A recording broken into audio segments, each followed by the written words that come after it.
बिस्मिल्लाहिर्रहमानिर्रहीम। अस्सलाम वालेकुम जी, कैसे हैं आप लोग। आज हमारा टॉपिक मोटर व्हीकल आर्डीनेंस में से सेक्शन 113 है।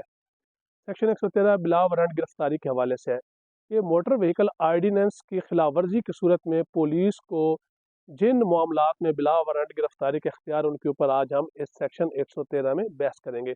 इसमें से पहला सेक्शन है 99, जिसमें बेतहाश और ख़तरनाक अंदाज में गाड़ी चलाना।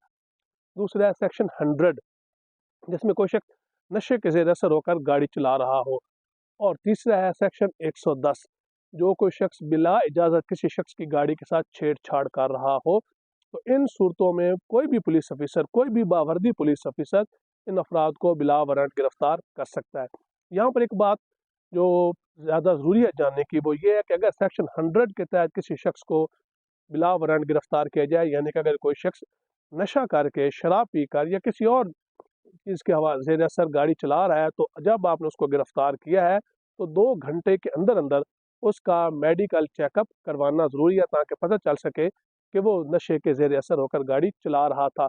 उसके अलावा अगर आप किसी शख्स को रोकते हैं और उससे उसका नाम और पता पूछते हैं और वो अपना नाम और पता नहीं बताता, या ऐसा नाम और पता बताता है जो कि पुलिस ऑफिसर को मालूम होता है कि ये दुरुस्त नहीं बता रहा, तो ऐसी सूरत हाल में भी उस शख्स को बिला वारंट गिरफ्तार किया जा सकता है।